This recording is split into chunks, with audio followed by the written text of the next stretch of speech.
Okay, we are good. Hey guys. All right. Hey guys. I'm Aaron. It's your boy Aaron from Flick Street Productions, and we are doing a Choices review. I'm here with the amazing Choices fan Rebecca Frost, and today's Choices review we'll be doing is of the of one of the Choices flagship series, the Royal Romance trilogy. Um, so before we get into things fully, so we're gonna be talking about how we first got into the series. You want to start, Rebecca? Yeah, I can start. I've got a really good story about that actually. Hmm. So I had not been a Choices reader for very long. I think it was probably I'd read a few series. I'd read Perfect Match. I'd read Veil of Secrets. I'd basically been picking and choosing the books that I thought looked interesting. And it got to the point where I wanted to mine something for diamonds for the first time. And I thought, oh, there's three books in this series and it looks absolutely rubbish. It doesn't look like my sort of figure. Oh, I'm not gonna like this book. So I'll mine it for diamonds. 3 books later. And, and true to my word, I don't think I spent any diamonds on my first read through because I'm very stubborn like that. But I absolutely loved it. I fell in love with the story, I fell in love with the characters, and I got to the end of it and I was like, now I want to spend all the diamonds that I just mined on this book because I loved it so much. And that's exactly what I ended. Good for you. As for me, when I first read the book, I think it was the book one was the first Choices book I never officially read. It just hooked me in, and then after reading that first book, I was just hooked on Choices. What can I say? Say Story wise, it basically tells it's basically it's basically follows the same kind of story trope you might expect. Only this one's about a waitress who's noticed by a prince in his entourage when he comes to her bar for as part of his bachelor party. After that, he enters the social season competition to marry and become officially become the king of his country, Cordonia, which is basically like a quasi sovereign nation bordered by the Mediterranean Sea. And they actually confirmed that it's bordered by the Mediterranean Sea. And she gets brought into the competition after making a connection with the prince, and her sponsor is one is a fun-loving royal named Maxwell Beaumont and his stiffer brother Bertrand. They become her sponsors, and you can pretty much guess what happens from there.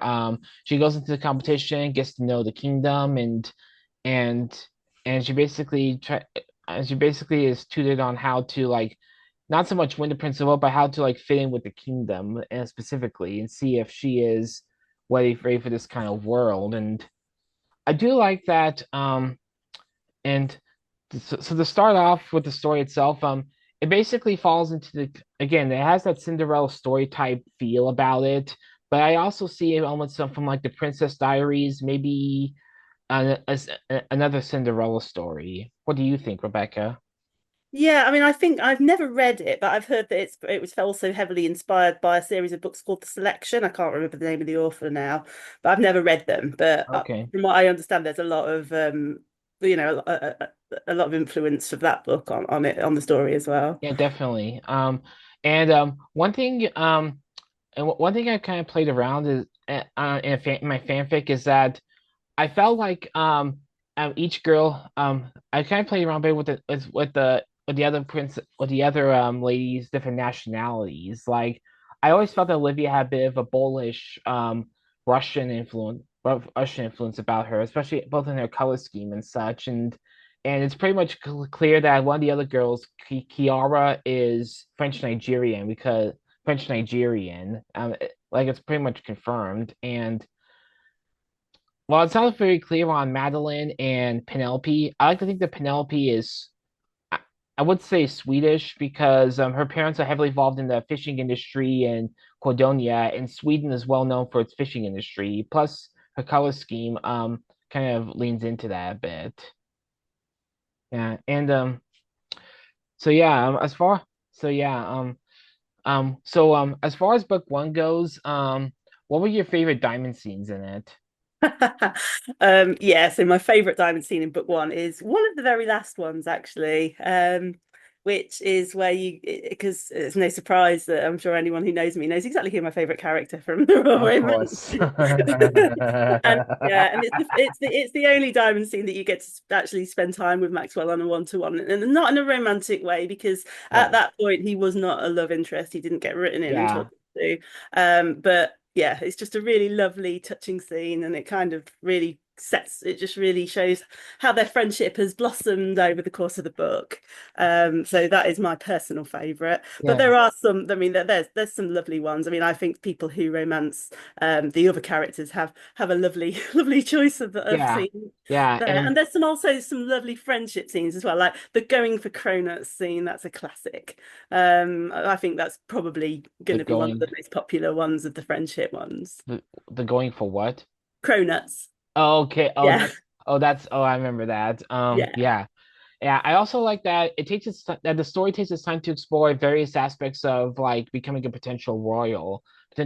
Like it really like you can tell the writers really did their homework on how one navigates a social season Yeah.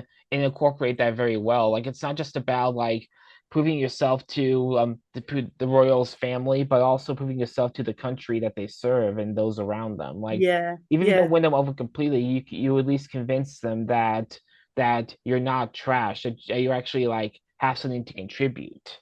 I like that they actually they take the writers did their homework and incorporate that very well. That's actually pretty clever of them. Yeah, they did, and also the relationship with the press as well. They make that Oh, quite a key definitely. point in book one as well, don't they? And yeah, and I think it just shows that the writers really enjoyed writing this book. They had a really they'd written some really good, really rounded characters that all had really good character arcs, Oh, and yeah, and they were and nailing it develop with this book. They really Yeah, were. definitely a book. Yeah, and not just for the and for the main character, but and for Liam, but also for the love interest as well. Because you first of all you have of course Sir Drake Walker, who is basically Liam's childhood best friend, who likes being with Liam, but feels like too much like a fish out of water. And not to mention he's American. Like his arc centers around how, while although he likes his time with Liam, he still feels so out of place and so much so that he kind of like you can tell he's practically dragging his feet through each event, even when he tries to put in a serious effort. And one thing I like, and that one thing he gets when he meets the main character is that considering they're both American, he considers them both kindred spirits Yeah, because they're both out of place or they both feel out of place. And also, they also help kind of like knuckle him back whenever he gets too cynical for his own good. He kind of gets and it helps him to like warm up just a little bit, if not all the way. Like this is only book one, so he's got two more books to develop just a bit more. But it is a good step in the right direction. And as for Hannah, Hannah, the only female love interest we have, her her arc to me is pretty significant because she's basically like a transplant. Like although she's her family's daughter, she's pretty much their transplant. They're key yeah, to getting stuff, and I do like that they also explored that although Liam is the heir apparent to the throne, it was originally his older brother who was supposed to take it, and that's one thing that they explore towards the end and a little bit more towards book two. And also you learn that Hannah was one of those, and you also deal with how her family is just desperate to marry her, that they throw her towards anywhere and force her to learn skills instead of letting her slow down a bit and figure out her skills at her own pace and letting her enjoy herself. Yeah. Um. yeah. And I think that's lovely, isn't it? Because she's learned all this stuff and she can do all this stuff, but she doesn't really do it for her, does she? And I think her friendship with the main character gives her an outlet for actually sharing what her talents with her friends. And Yeah. she's never really been able to do that before. It's always been about what she can get out of it rather than, what she Yeah. can contribute to a friendship. And I think Yeah. that, yeah, I think Definitely. that really does start to, I mean, it obviously continues throughout the series, but it really does start to flourish in book one. Yeah. Definitely. And it's more. Yeah. Although the only that I did not mind why I tell is not so much what she can get out of it, but what her parents can get out of it. Yeah. Because as you might have Oh seen from yeah. like older. What one common axiom tradition you see with many like royal and royal adjacent families is that many of them are so obsessed with getting something out of people that they often use their children to like get something from other families that they want, even if it means like foisting their children to try and marry them off to said person so that they can like use their union as a connection of sorts. And basically they want Hannah to like continue their traditions, to continue the tradition, or like to latch onto something that will that will further their fortunes further, even then when there's no reason for it to happen. Yeah, yeah, I think that's right, isn't it? Yeah, And she, yeah. And, yeah. and don't worry, and I do like Maxwell very much as a character, although for me at least, his character arc can be a little, I won't say it's non-existent, but it can be a little tough to unpack because you can tell that he's basically the fun one, whereas Bertrand is the serious one. But Maxwell does have his Mm, serious moments. Although I won't say that in book one, at least his character arc can be a little hard to figure out. But I do like that yeah, as book two and three come along, he starts to show himself a little bit he more. does. Yeah, yeah, he is still quite guarded at the very beginning of book one. I mean, I think this is probably because his character was still being developed because I Right. don't know whether you know, but he was a very late entrant to the Yeah, book. he When they was. first wrote the book, he wasn't a character and they put him in at the last minute. And I think that meant that they were still developing his personality a little bit in book one. But it works well because you kind of feel that he's a little guarded to start with towards the main character. And then as they become friends, I mean, obviously you get to see a bit more of the fun Maxwell. But then he has layers as well because he has a serious side too. And I think, like you say, we get to see more of that later on, especially, well, I don't think we're going to go on to talk about the Royal Air trilogy, but especially in the later books there, we see more of that. So, Yeah, definitely. And you're definitely right. And there are some things about and I also likes that although I've talked about like how they've incorporated stuff about like what it means to marry into a royal family. I also like they also talk about some of the downsides as well. Like one thing Drake talks about towards the end is you want to know why I dislike one thing I dislike about Cordonia and the royal life? It's unforgiving. It's unforgiving. You think that if you're a good person, people will accept you. They won't. They won't. This is um, fairy tale. Um, plays like this are not about fairy tales. If you don't like stay strong throughout, they'll chew you up and spit you out. mhm, And Olivia makes an allusion. And one of the love interests, Olivia makes a on the characters, Olivia makes an allusion to that as well. It's being a good person earns you no rewards. It just makes you a target. mhm. Yeah. And and I won't say that happens in every sovereign nation, but it can happen, especially if you're not self-aware about it. Yeah, yeah, and I think obviously that's a journey that the main character goes on as well, isn't it? Throughout the book, just Yeah, really, definitely. she's And she's tough. She's tough to start with, but yeah, she has to get more definitely. savvy with it. I think, doesn't she? Yeah, definitely. Definitely, definitely. And before we move on to talk about book two, how do you think that the ending go? How did you like the ending of the book? Oh yes, great cliffhanger, Yeah, classic cliffhanger. yeah, definitely. And yeah, I thought about that too. And now we're gonna segue into book two. And My and favorite. as we know, book two basically goes straight off from where book one ended off. And after as we see at the end of book one, the main character is somehow foisted off during the revelation of the scandal that happens thanks to Tariq. And as she gets foisted off to the airport, Maxwell and Bertrand like head them off and say, hey, she's not going anywhere. She's staying here. And I do like, and although it's a little bittersweet as Liam becomes engaged to Madeline, who was originally Prince Leo's intended, and she feels like marrying Liam will be a way to rectify that. At the same time, and although she's no longer engaged to Liam, she's still involved in the wedding party and the engagement tour that's going to happen, like across Cordonia and other nations as well that have connections to them. And as that happens, they have to, and she, Maxwell, Drake, and Hannah, who becomes involved in the party as well, they have to track down like who engineered the scandal and track down Tariq as well and find out if he was involved in it in any particular way. Yeah, I absolutely love book two. It is just a roller coaster ride. It's just so much action. There's so many twists and turns to it.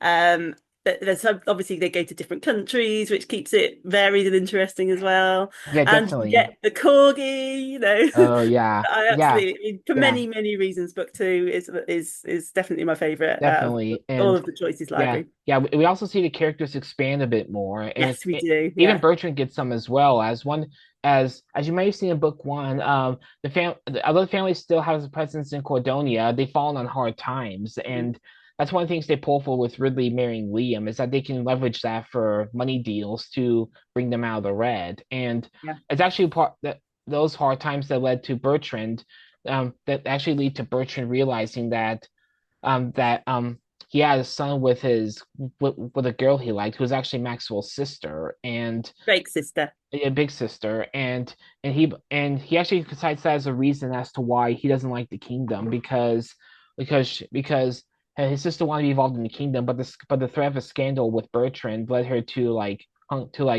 go off the grid completely and he believes that they had something to do with it when in reality it was Bertrand thinking that his sister only wanted him because of the money and the status, not because of himself.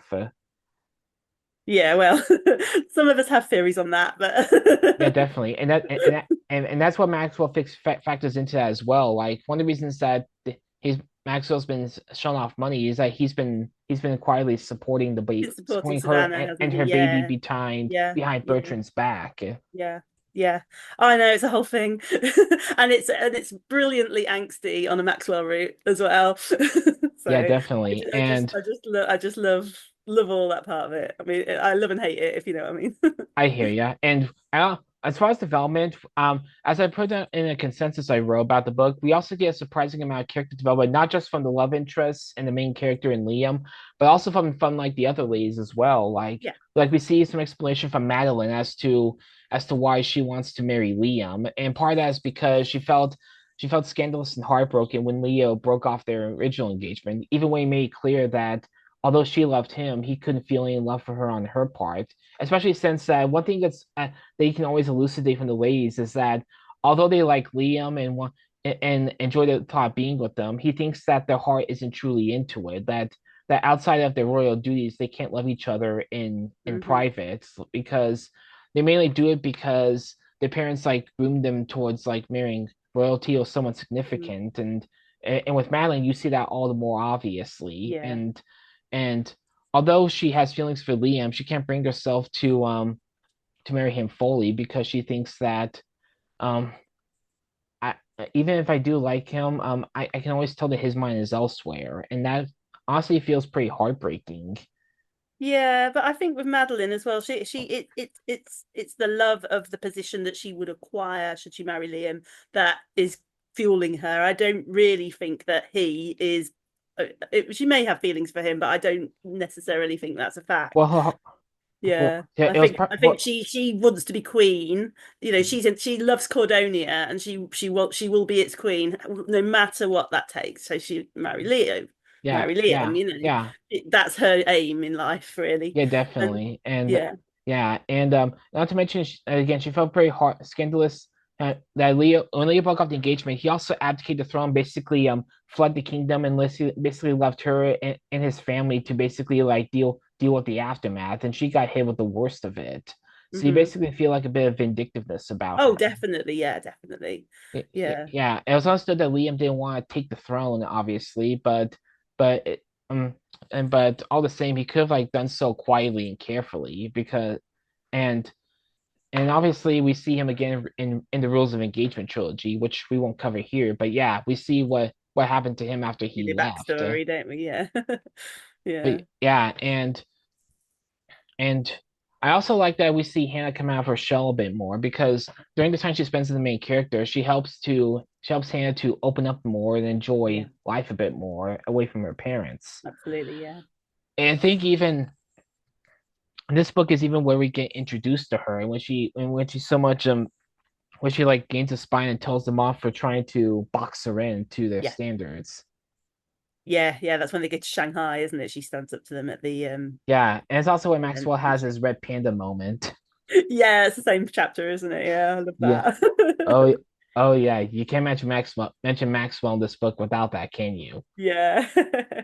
Yeah, I Yeah. also like that we see Drake sell more into it as well. Like as he spends time with the main character, he starts to feel like, hey, you know what?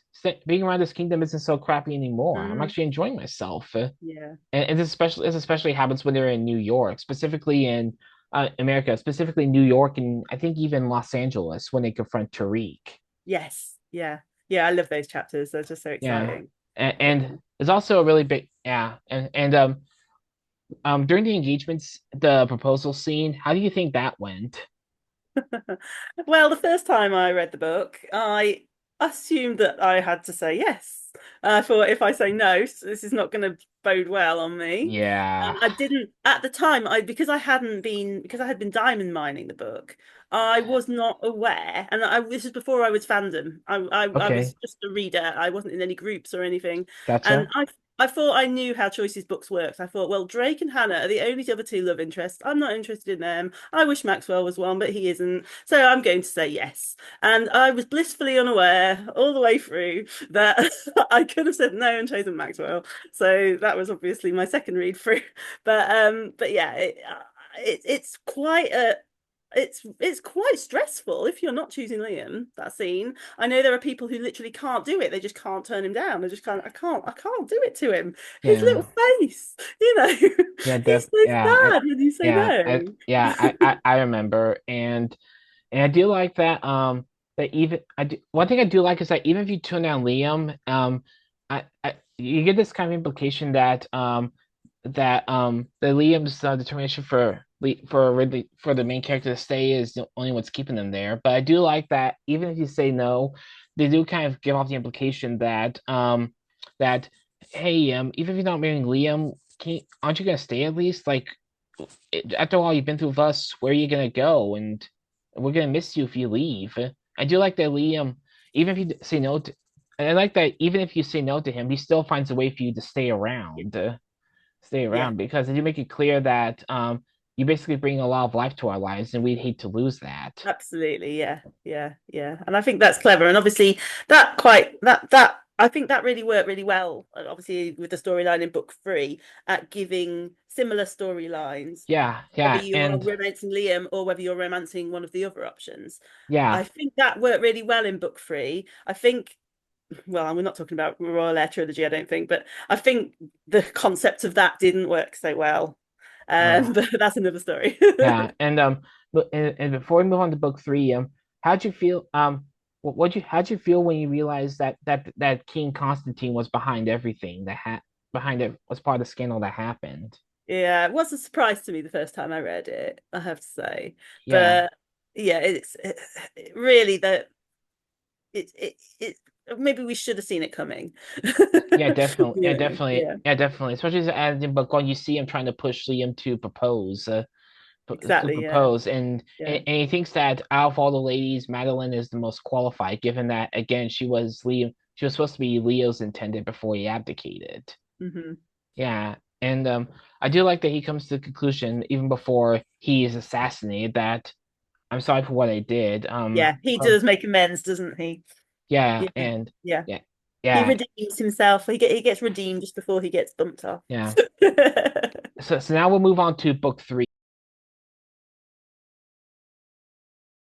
And this is where like the first trilogy officially ends. And with this one, the kingdom needs to come back after Constantine's death and the shock of it all. And I like that Bertrand comes up with a clever way of and the clever way that Bertrand and I think Liam come up with is using the main character's wedding to like rally and unify Yeah, everyone. It's basically their way of saying, hey, we have scandal, but we have something good to look forward to, so let's bring together for that. yeah, It's here where we see Olivia get the most development introspection she's ever had. Like the first one was all about Ridley, the main character. Number two was all about Madeline, and this one I believe is all about Olivia. yeah, yeah. She really comes into a fore, doesn't she, in book three? Yeah, definitely. As Yeah, well, and we also see more of that in the Christmas book as well, because we learn more about her family yeah. and I such. love Especially, that book. yeah, definitely, because you see that her family has a bitter hatred towards Liam's family, considering that if you've read Royal Masquerade as well as The Crown of Flame, her ancestors were defeated time and again to take the throne. to take the throne of Cordonia, and they can see it as like this, similar to like the Fire Nation does and Avatar: The Last Airbender. They see like taking over the kingdom as a manifest destiny, like something they have to give their Yeah, lives to because of how absolutely. Yeah, powerful they yeah, are. Whereas Olivia doesn't really want that. But the rest of her family does. Like we see that with um the main the assistant Justin turns out to be Olivia is not only her husband but also her cousin, and also especially her scheming aunt. Not to mention the fact that her parents sacrificed their lives to try and take the throne themselves, only to lose their lives. yeah, yeah, Yeah, yeah. it's also where we get one of the most iconic quotes in all of Choices history. Oh, definitely. Yeah, Yes, if you can breathe, you can stand. and if you can stand, you can You can fight. fight. Yeah, Yeah, it's awesome. I've seen lots of people who've got tattoos of that. I love that. really? Yeah, I've seen several. Wow, Yeah, yeah, but yeah, I definitely like how we see also all also we see like all the main characters lessons about about like lying and dying with politics coming to fruition because she has to like play up to what they like in order to get their involvement. And one thing about Penelope's parents, I've heard said on on her Wikipedia on Emmeline's Wikipedia page that she bears a resemblance to Courtney Cox. yeah, she does. She looks very much like her, doesn't she? Yeah, definitely. And I do like the some other development with the kids as well, like us as well. Like Kiara's parents, and she reveals her intention to like become a diplomat, just like her parents are. And we also Yeah. see like her brother Zeke go off on his own way, and he also starts a romance with Penelope. Yeah, yeah. Because Yeah, that's nice, isn't it? Because he's obviously the older of the two, isn't he? So yeah. the duchy is kind of earmarked for him, but Kiara's so much more suited for it. Oh, definitely. So yeah, it's nice that they kind of managed to work that out between themselves without any sort of too much Yeah. stress, really. Yeah, definitely. And we also see Penelope realize and Madeline and Olivia, we also see them come to their own realizations going forward, like of what they truly want. Like Olivia just wants to like head up her family legacy, which she of course gets by the end, following the defeats of her Anton as well as her aunt. Although the only thing I don't the only thing difference I have with that is that I also expected him to die at the final in the final battle, considering that he fell from a great height and he just gets a broken limb. Yeah, I'm pelted by puns. Oh, definitely. Yeah. Yeah, yeah, no, yeah, I think, yeah. I mean, he'll be in prison forever, won't he? They're never going to Oh, let him out. and his aunt. In one of my fan fiction stories, I have them. He gives evidence in a trial, so he comes out of prison to give Yeah. evidence. Yeah. It's quite Yeah. dramatic. I wish I could have finished that before Storyloom shut down. What's that? Oh yeah, yes, that was so much fun, story, Liam. I really enjoyed doing that. Yeah, and I also like that, and we also get some good development for Bertrand in this one because he not only does he have to confront Drake's sister, but he also come to terms with the fact that although their financial fortunes aren't the best, she still loves him, and if he just gets off his high horse and realizes that she'll come back to him, which he does, and he also like embraces his son as well, and I do like that. I feel like it was kind of a Deus Ex Machina that, thanks to Maxwell's efforts, by the end, all their fortunes are gone away. But I do Yeah, see it as a bit of a reward for them for all they go through.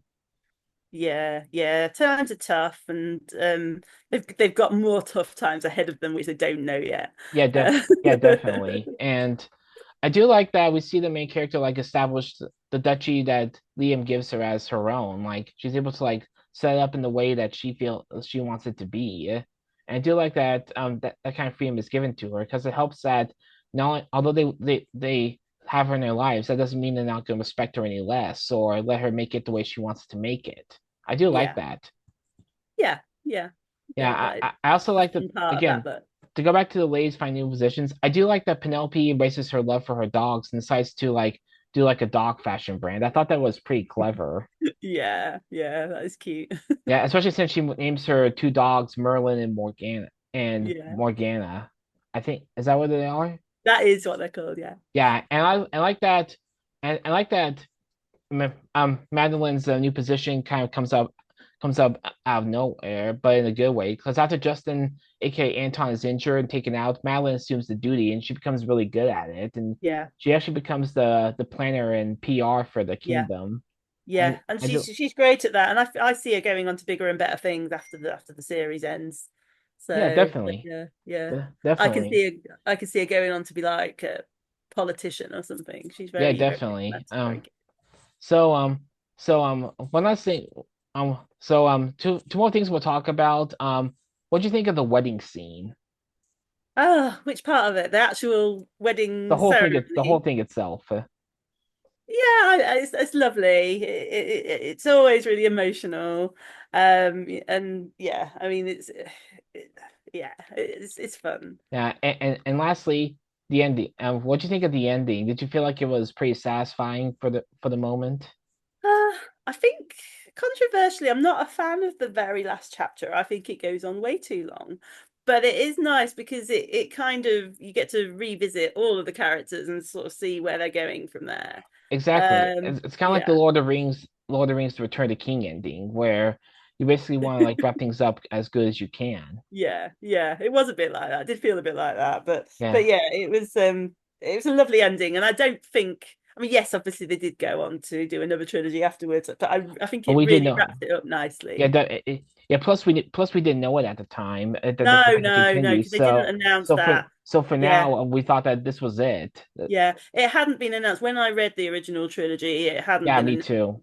and it was not long after I read it that they announced that they were going to make more. I was like, yay! Yeah, definitely. And I do like Yeah. the overall themes of the entire trilogy as well. It's like basically about like finding becoming a stranger in a new place, but eventually making it your own because it's about like not where you think you belong, but how you make yourself belong. Yeah, Yeah, yeah, and it's definitely got a good found family theme, hasn't it? You yeah, know, definitely. our main character doesn't seem to have. I mean, we're not told anything. We have to make our own decisions as to Yeah, what has happened in her life before she gets to this point. But yeah, she doesn't seem to have that network around her yeah, of people she's definitely. close to, and now and she has those now, and yeah, she's Yeah, definitely and then you have what I think is more a more central theme for the others going forward is basically like choosing like what life or those around you want you to take the path that they want you to take opposite like finding your own path and yeah, within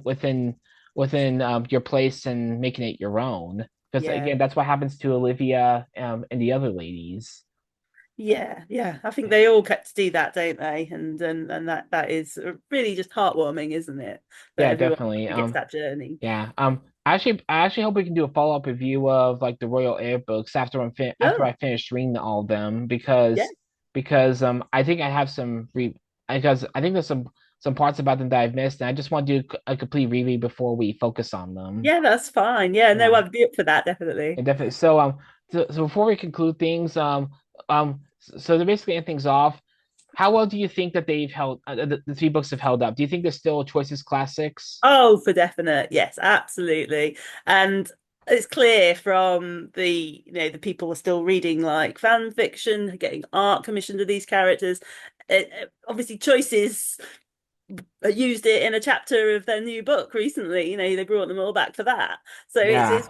Yeah, main clear that character they energy. are still in the hearts of their readers and any new Yeah. readers. I love it when I see a Yeah. new reader pop up in one of the groups. Oh, what should I read? And I'm like, oh, if you haven't already, read the Royal Romance. You won't regret it. Yeah, And definitely. yeah, yeah. In fact, if I may, I'm actually considering incorporating the Royal Romance chapter from Villainous Valentine into my second Royal Oh, Romance okay. book. Yeah, Because I yeah, think it fits in like very well. yeah, yeah. It does. Yeah, yeah, yeah. But yeah, so all in all, Royal Romance is still a great trilogy, and I hope it and it's still very much a benchmark in my opinion. Oh, for sure. Yeah, Yeah. yeah.